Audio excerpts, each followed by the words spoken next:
अंजलि, उठ जा, अब सुबह के 8 बज गए। ले कॉफी पी ले। ओफो माँ, क्यों परेशान कर रही हो सुबह सुबह? इतनी ठंड में भी भला कोई इतनी जल्दी उठता है क्या? हे राम, क्या होगा इस लड़की का? इतनी बड़ी ऊँटनी हो गई है, फिर भी हर रोज मुझे ही इसे उठाना पड़ता है। अभी तो तू मायके में है, लेकिन जब ससुराल जाएगी तब तेरी सास तुझे सुबह सुबह ही उठा देगी।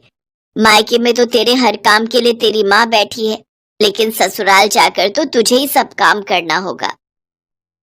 माँ, मैं वहां भी ऐसे ही बिस्तर पर पड़ी रहूंगी। घर का काम मेरी सास खुद ही कर लेगी। मैं तो भगवान से प्रार्थना करती हूँ कि मुझे सास भी आपकी तरह ही मिले, जो सारा काम खुद ही कर ले।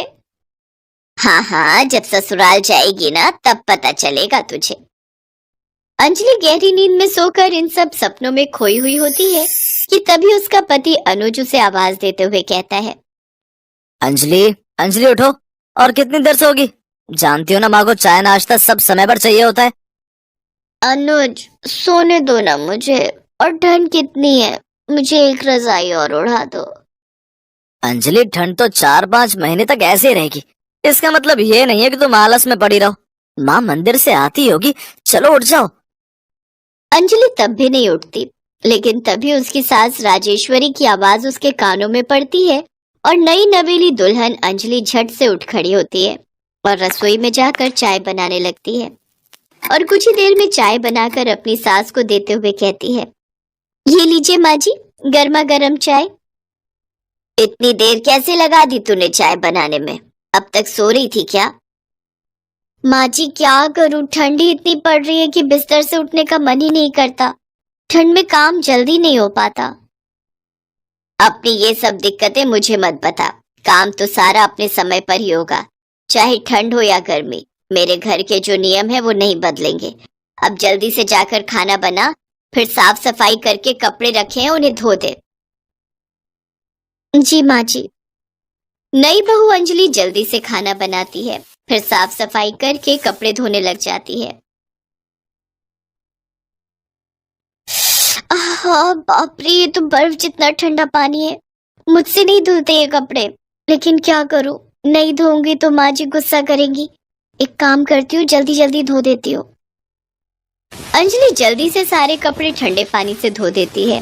फिर वो अपने पति अनुज से कहती है, अनुज, मेरे लिए एक हीटर ले आओ। ये ठंड झेलना मेरे बस के तो बाहर है। आप प्लीज मेरे लिए एक हीटर ले आइए। वो क्या है ना, मुझे आदत नहीं है घर के काम काज करने की। मायके में तो सब काम मेरी माँ ही करती थी। जानता हूँ अंजलि, ये तुम्हारी पहली सर्दी है, तुम चिंता मत करो, मैं कल ही तुम्हारे लिए हीटर लेते आऊंगा। तभी वहाँ राजेश्वरी आ जाती है। कोई जरूरत नहीं है बिजली का बिल बढ़ाने की, बहू तू लकड़ियां जला ले, हम भी तो हर साल उसी से काम चलाते हैं। अरे सर्दियां ही तो होती हैं जिसमें हम बिजली बचा सकते हैं। बेचारी अंजलि का जरा सा मुंह हो जाता है। तभी बाहर से सब्जी वाले की आवाज आती है, साग ले लो, गोभी ले लो। राजेश्वरी सब्जी लेने बाहर जाती है कि तभी पीछे पीछे अंजलि भी आ जाती है। माँ जी, सरसों का साग ले लीजिए, मक्के की रोटी के साथ खाने का बड़ा दिल कर रहा है। पता है, मेरी माँ तो सर्दियों में हर तीसरे दिन बनाया करती थी। हाँ हाँ, रुक जरा। ए सब्जी वाले, ये साग कैसे दिया? 50 रुपए किलो है माँ जी, ले लीजिए। इतना महंगा? ना बाबा ना। अच्छा, ये मूली के पत्ते ये कैसे दिए? 10 रुपए किलो है माँ जी। अच्छा, एक काम कर, इसे ही तौल दे 1 किलो। ले बहू, इसे ही साग की तरह बना ले, ये भी तो बढ़िया बनता है और सेहत के लिए फायदेमंद होता है, सो अलग। ऐसे ही कुछ दिन बीत जाते हैं। एक रोज अंजलि अपनी सास से, माँ जी, मेरे पास 2 ही स्वेटर हैं, एक को धोती हूँ तो दूसरा पहनती हूँ, मुझे 2 स्वेटर दिलवा दीजिए। बहू, 2 स्वेटर बहुत हैं, वैसे भी दिल्ली में सर्दी 2 महीने से ज्यादा पड़ती ही कहाँ है अब, और फिर भी तुझे चाहिए तो ले। ये ले ले, मेरी शॉल है, 6 साल हो गए इसे लिए, अभी भी क्या चमकती है देख तो, इसे रख ले। हद होती है कंजूसी की भी, ससुराल में मेरी पहली सर्दी है और ये मेरे साथ ऐसा कर रही है। अंजलि मायूस होकर अपने कमरे में चली जाती है। फिर ठंड में घर का सारा काम ठंडे पानी से करने पर आखिर में अंजलि को ठंड लग जाती है और वो बीमार पड़ जाती है। लेकिन बीमार होने के बावजूद भी वो घर का सारा काम अकेले ही करती है। और फिर जब पानी सर से ऊपर चला जाता है तो रोते हुए अपनी माँ को सारी बात बताती है। शाम को अंजलि की माँ उसके ससुराल आती है। अनुज, बहन जी, ये सब क्या है? मैंने अपनी बेटी का हाथ इस घर में ये सोच कर दिया था कि आप लोग मेरी बेटी को बहुत खुश रखेंगे, लेकिन यहाँ तो एक एक चीज के लिए मेरी बेटी को तरसना पड़ रहा है। अरे उसकी ससुराल में पहली सर्दी है और उसमें इसके साथ ये सब जो हो रहा है वो अच्छा नहीं हो रहा। जिस लड़की ने पूरी सर्दियों में अपने मायके में एक काम तक नहीं किया, वो आज आप सब लोगों के सारे काम कर रही है, लेकिन फिर भी उसकी कोई सुनवाई नहीं है। ये सब मैं क्या सुन रहा हूँ माँ?